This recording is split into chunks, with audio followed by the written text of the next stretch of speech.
యాదవ వాహిని నా తోటి సభ్యులందరికీ నమస్కారాలు తెలియజేస్తున్నాను. నేను యాదవ వాహిని సభ్యుడను. అయితే యాదవ వాహిని వల్ల చాలామంది కూడా లాభపడ్డారు. అనేక మంది బంధుత్వాలు ఏర్పరచుకున్నారు. మంచి స్నేహపూర్వక వాతావరణంలో అందరూ కూడా మంచి స్నేహితులయ్యారు. ఎంతోమంది బంధుత్వాలు కూడా కలుపుకున్నారు. మ్యారేజెస్ కూడా జరిగాయి. అలాగే ఎంతో మంచి కార్యక్రమాలు కూడా చేపడుతూ ఉన్నారు.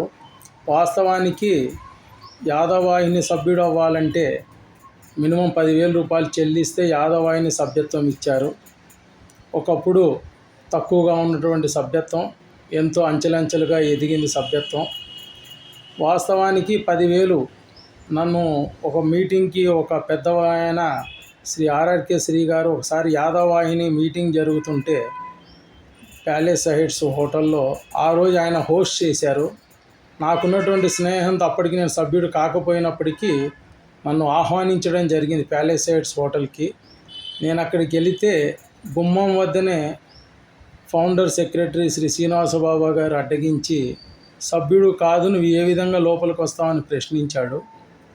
ఆర్ఆర్కే శ్రీ గారు నేను హోస్ట్ చేశాను, నేను పిలిచానని చెప్పని నన్ను ఆహ్వానిస్తే లోపలికి వెళ్ళాను. అది అవమానకరంగా భావించాను. మరుసటి రోజే శ్రీనివాస బాబా గారి వద్దకు వెళ్ళి 10,000 రూపాయలు చెల్లించి సభ్యత్వం తీసుకున్నాను. ఆ రోజు నుండి యాదవాహిని సభ్యుడిగా కొనసాగుతున్నాను. మరి అంత నిక్కచ్చిగా ఉండి 10,000 వసూలు చేసిన నా బోటి సుమారు 100-150 మంది పైచిలుకు, అంటే సుమారు 15 లక్షల పైచిలుకు డబ్బులు మరి ఏమయ్యాయో, అంత నిక్కచ్చిగా మా వద్ద నుండి ఇట్లా వసూలు చేసిన డబ్బులు ఎక్కడున్నాయో చెప్పాల్సిన బాధ్యత ఫౌండర్ సెక్రటరీది, అసోసియేషన్ ట్రెజరర్ది, ఫౌండర్స్ది. మరి అంత నిక్కచ్చిగా ఉన్నప్పుడు అసలు డబ్బు ఎక్కడ పోయింది, వడ్డీ డబ్బులు ఏమయ్యాయో అన్నీ కూడా ఫౌండర్ సెక్రటరీ మీటింగ్ పెట్టి చెప్పాలి. అది ఒక విషయం. రెండోది, యాదవాహిని ఇప్పటి వరకు ఎటువంటి కార్యక్రమం చేసినా, కృష్ణాష్టమి జరిపినా, ఎవరికైనా సన్మానాలు చేసినా, ఎవరికన్నా ఏ కార్యక్రమం చేపట్టినా కూడా సభ్యుల యొక్క ఫైనాన్స్తోనే జరిగింది. తలా ఒక 5,000 వేసుకోవడమో 10,000 వేసుకోవడం, ఇట్లా ప్రతి సభ్యుడికి ప్రతిసారి అడిగి అట్లా కార్యక్రమాలు నిర్వహించారే తప్ప నాకు తెలిసి ఇప్పటివరకు అసలు యాదవాహిని డబ్బు అనేది ₹1 కూడా ఎక్కడ కూడా వాడలేదు.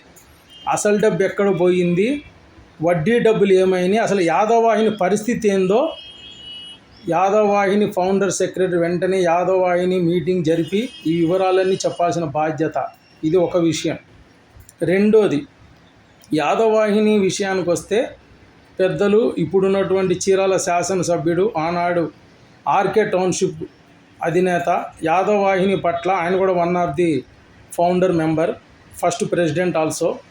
ఆయన యాదవాహిని పట్ల గౌరవంతో 2.35 ఎకరం గుండ్ల పోచమ్మపల్లి దగ్గర మనకి ఇవ్వడం జరిగింది. ఆ ఇచ్చిన తర్వాత దాని డెవలప్మెంట్ కూడా యాదవాహిని డబ్బులతో చేర్చినట్టుగా కూడా ఆధారాలు ఉన్నాయి.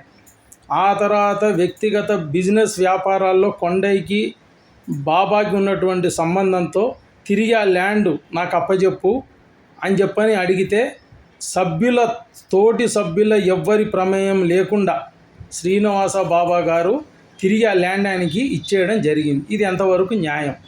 అనేక సందర్భాల్లో కూడా నేను డాక్యుమెంట్లు కూడా అసోసియేషన్ గ్రూపులో కూడా తోటి సభ్యులకి అందరికీ తెలియజేయడం అయింది. వాస్తవానికి నాకు శ్రీనివాస బాబా గారన్నా, ఏ తోటి సభ్యుడన్నా, ఎవరితో కూడా నాకు ఎటువంటి భేదాభిప్రాయాలు కానీ, వర్గ విభేదాలు కానీ, కొట్లాటలు కానీ ఎవరితో లేవు. ఇది నిక్కచ్చిగా చెప్తున్నా. కేవలం యాదవాహిని మీద ఉన్నటువంటి గౌరవంతో వాళ్ళు చెప్తున్నా.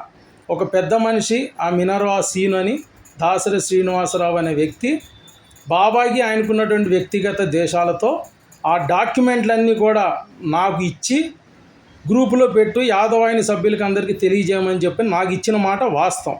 అసలు దాసరి సీనే కనుక ఈ డాక్యుమెంట్లు తేవకపోతే, దాసరి సీన్ అనే వ్యక్తి నాకు ఈ డాక్యుమెంట్లు ఇవ్వకపోతే ఈ ప్రస్తావన నాకు తెలిసేది కాదు, నేను తోటి సభ్యులకి చెప్పేవాడిని కాదు. ఇవాళ పరిస్థితిని బట్టి ఆ రోజు ఉన్నటువంటి శత్రుత్వం ఈరోజు బంధుత్వంగా, స్నేహంగా మారుండొచ్చేమో. తిరిగి ఎప్పుడైతే వీళ్ళిద్దరూ ఒక విషయంలో, ఆయన వ్యక్తిగత విషయంలో శ్రీనివాస బాబాయ్ జోక్యం చేసుకోవడం వల్ల తిరిగి ఆ డాక్యుమెంట్లు జోలికి వెళ్ళొద్దని చెప్పి మళ్ళీ దాసరి సీనే నన్ను బతిమలాడడం జరిగింది. నేను ఒకటే చెప్తున్నా, పక్కా యాదవుణ్ణి, ఎవడికి జంకే రకాన్ని కాదు, ఎవడికి భయపడేవాడిని కాదు. నిక్కచ్చిగా చెప్తున్నా, యాదవాహిని సొమ్ము యాదవాహినికి చెంది తీరాల్సిందే. యాదవాహిని చెందిన భూమి యాదవాహిని సభ్యులకి చెంది తీరాల్సిందే. ఎవడికి భయపడను. తోటి సభ్యులు, మెజారిటీ సభ్యులు నేను అతి తొందరలోనే అందరికీ చెప్తున్నా, అతి తొందరలోనే పిలుస్తాను.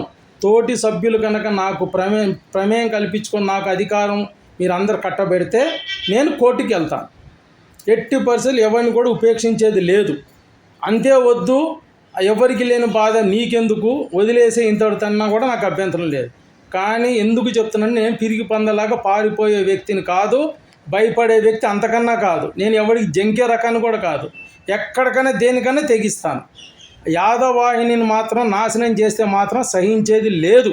అంత నిక్కచ్చిగా నా దగ్గర డబ్బులు వసూలు చేసిన పెద్ద మనిషి, నాలాగా ఎంతమంది దగ్గర డబ్బులు వసూలు చేసావు, డబ్బులు ఏమైనాయి, ఎవరికి ఇచ్చావు, ఎక్కడ వాడావు, లెక్కలు పక్కాగా చెప్పాలా. ట్రెజరర్ చెప్పాలా, సెక్రటరీ చెప్పాలా, ఫౌండర్ మెంబర్స్ అందరూ చెప్పాలా.